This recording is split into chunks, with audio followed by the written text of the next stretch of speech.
Chapter 16, Part 2 of Adventures of Huckleberry Finn, written by Mark Twain from the mid-1870s to mid-1880s, published in 1885, and read by Clay Shannon in 2020. Towards daybreak we tied up, and Jim was mighty particular about hiding the raft good. Then he worked all day fixing things in bundles and getting all ready to quit rafting. That night, about 10, we hove in sight of the lights of a town away down in the left-hand bend. I went off in the canoe to ask about it. Pretty soon I found a man out in the river with the skiff setting a trot line. I ranged up and says, "Mister, is that town Cairo?" "Cairo? No, you must be a blame fool." "What town is it, mister?" "If you want to know, go and find out. You stay here bothering around me for about half a minute longer, you'll get something you won't want." I paddled to the raft. Jim was awful disappointed, but I said never mind. Cairo would be the next place, I reckoned. We passed another town before daylight, and I was going out again, but it was high ground, so I didn't go. "No high ground about Cairo," Jim said. I had forgot it. We laid up for the day on a towhead tolerable close to the left-hand bank. I begun to suspicion something. So did Jim. I says, "Maybe we went by Cairo in the fog that night." He says, "Don't let's talk about it, Huck. Poor niggers can't have no luck. I always expected that Rattlesnake-Skin warn't done with its work." I wish I'd never seen that snake-skin, Jim. I do wish I'd never laid eyes on it. It ain't your fault, Huck. You didn't know. Don't you blame yourself about it.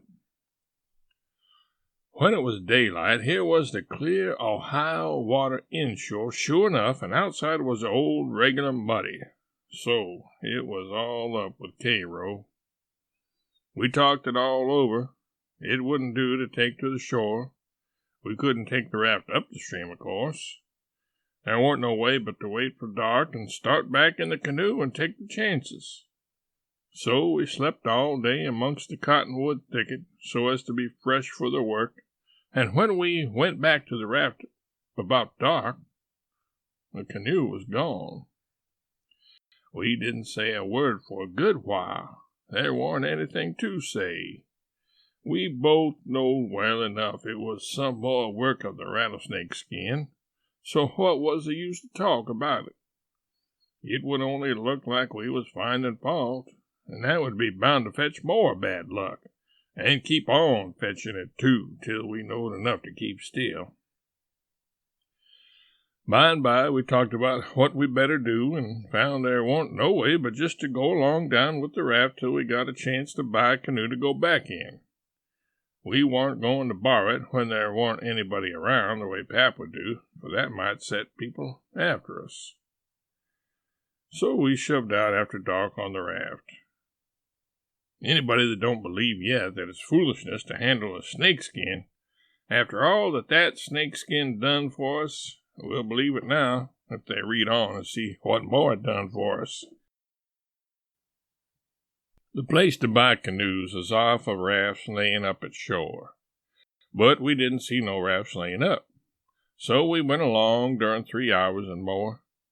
Well, the night got gray and rather thick, which is the next meanest thing to fog. You can't tell the shape of the river, and you can't see no distance. It got to be very late and still, and then along comes a steamboat up the river. We lit the lantern and judged she would see it. Upstream boats didn't generally come close to us. They go out and follow the bars and hunt for easy water under the reefs. But nights like this, they bull right up the channel against the whole river. We could hear her pounding along, but we didn't see her good till she was close. She aimed right for us. Often they do that and try to see how close they can come without touching. Sometimes the wheel bites off a sweep, and then the pilot sticks his head out and laughs and thinks he's mighty smart. Well, here she comes, and we said she was going to try and shave us. but she didn't seem to be shearing off a bit. She was a big one, and she was coming in a hurry, too, looking like a black cloud with rows of glowworms around it.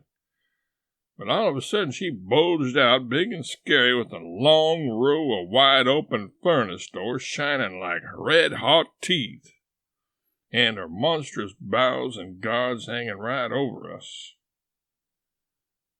There was a yell at us and a jingling of bells to stop the engines, a pow-wow of cussing, and a whistling of steam, and as Jim went overboard on one side and I on the other, she come smashing straight through the raft. I dived, and I aimed to find the bottom, too, for a 30-foot wheel had got to go over me, and I wanted it to have plenty of room. I could always stay underwater a minute. This time I reckon I stayed under a minute and a half. Then I bounced for the top in a hurry, for I was nearly busting. I popped out to my armpits and blowed the water out of my nose and puffed a bit.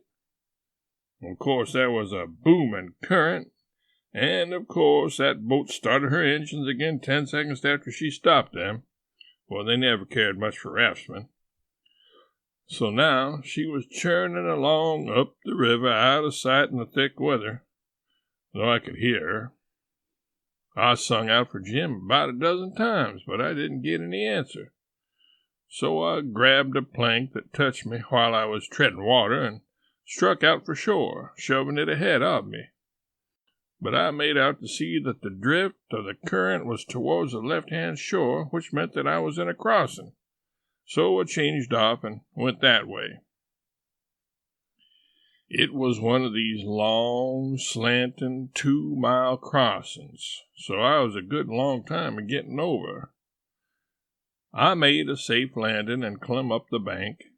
I couldn't see but a little ways, but I went poking along over rough ground for 1/4 mile or more, and then I run across a big, old-fashioned double log house before I noticed it. I was going to rush by and get away, but a lot of dogs jumped out and went to howling and barking at me, and I knowed better than to move another peg.